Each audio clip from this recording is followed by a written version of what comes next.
welcome to another story time with Pump House Jr. It's Miss Laurel back with another story for you today, and also a secret to tell you. That's right, I'm going to tell you a secret. You heard it here, folks. I'm going to tell you something that I'm afraid of. I am afraid of frogs. Frogs! I know it's so silly. It's so silly, right? But I really am. I don't know why. Sometimes that's how it is with fears, right? We don't know why we're afraid of something, but we are. Well, I am going to face one of my fears today when I tell you this story, which is the Frog Prince.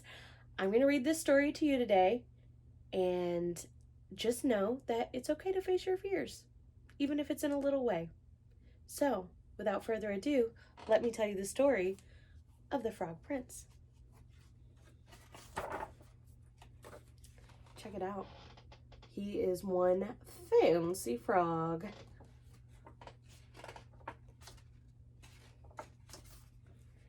In the old times, there lived a king whose youngest daughter was so lovely that the sun himself, who had seen so much, marveled each time he shone over her.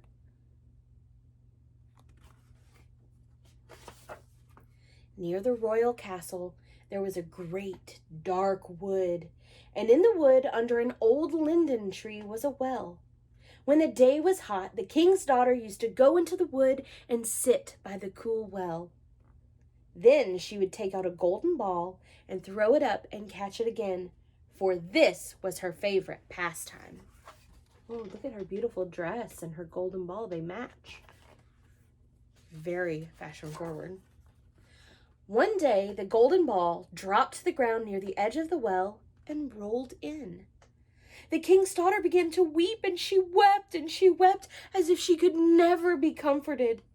And in the midst of her weeping, she heard a voice saying to her, "What ails thee, king's daughter? Your tears would melt a heart of stone." And when she looked to see where the voice came from, there was nothing but a frog stretching his thick, ugly head out of the water.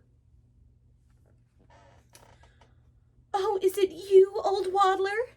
said she. "I weep because my golden ball has fallen into the well." "Never mind, do not weep," answered the frog. "I can help you.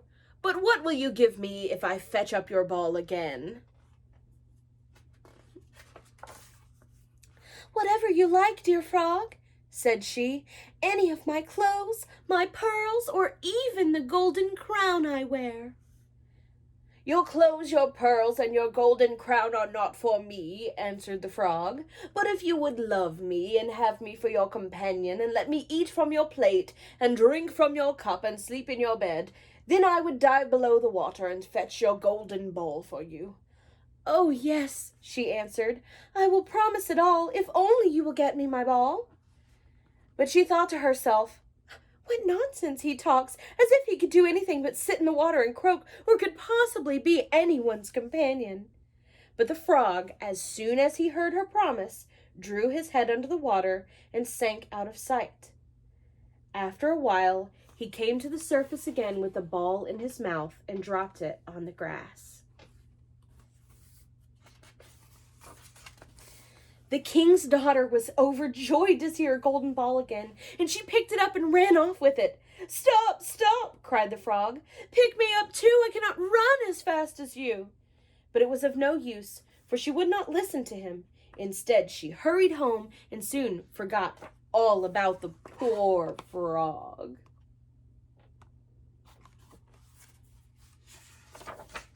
The next day, when the king's daughter was eating from her golden plate with the king and all the court, there came the sound of something pitter-patter, hop-hop-hopping up the marble stairs.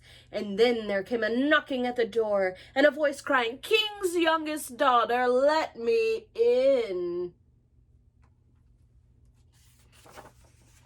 When she opened the door, there was the frog sitting outside. Then she shut the door hastily and went back to her seat, feeling very uneasy. The king noticed how quickly her heart was beating and said, "My child, what are you afraid of? Is there a giant at the door waiting to carry you away?" "Oh, no," answered she, "not a giant, but a horrid frog." "And what does the frog want?" asked the king. "Oh, dear father," answered she, "yesterday when I was playing, my golden ball fell into the well, and while I was crying, the frog came and got it for me after I promised I would let him be my companion. I never thought that he could leave the water, but now he is outside the door, and he wants to come in." There she is, telling her father, the king, at the table, all the other royals and nobles. And then they all heard the frog knocking the second time and crying, "King's youngest daughter, open the door to me. By the well water, what promised you to me? King's youngest daughter, now open the door to me." "You must do as you promised," said the king to his daughter. "Now go and let him in." So she opened the door, and the frog hopped in. Then he cried, "Lift me up to sit by you." But she delayed doing so until the king ordered her. When the frog was on the chair, he hopped up on the table, and there he sat and said, "Now push your golden plate a little nearer so that we may eat together." And so she did, but everyone could see how unwilling she was. The frog ate heartily, but the king's daughter could not eat a thing. "Now I am tired," said the frog at last. "You must carry me to your room, and we will lie down and go to sleep." Ooh, she does not want to do what she promised.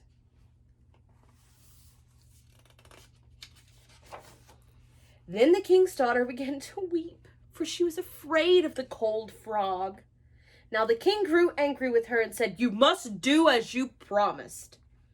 So she picked up the frog with her finger and thumb, carried him upstairs, and put him in a corner.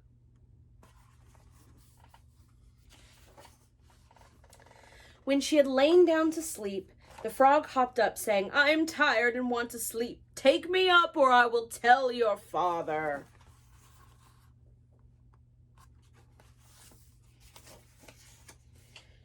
Then she felt beside herself with rage, and picking him up, she threw him with all her strength against the wall, crying, "Now you be quiet, you horrid frog!" Oh my gosh, that was so mean.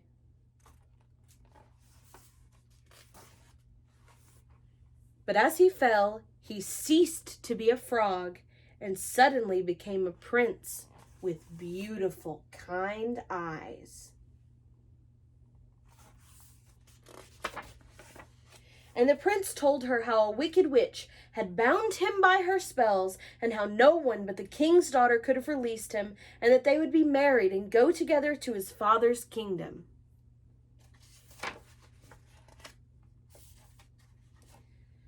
And so they were married and set out for the prince's kingdom in a golden carriage drawn by 8 white horses with red plumes on their heads.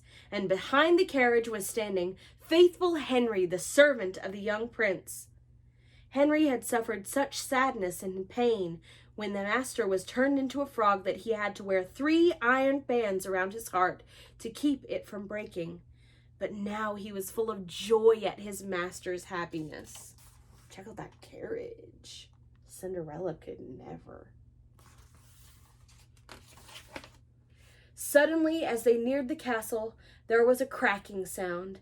The prince thought it must be a wheel breaking, but it was the bursting of the bands from around Henry's heart, because he was now so relieved and happy that the prince was free again. Wasn't that a wild story?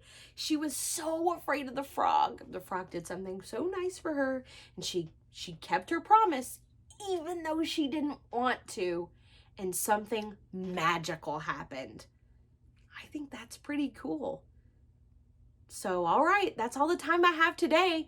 Thank you so much for joining us on Storytime with Pump House Jr., and I hope we see you next week, and I can't wait until we can make art together again. All right, bye-bye!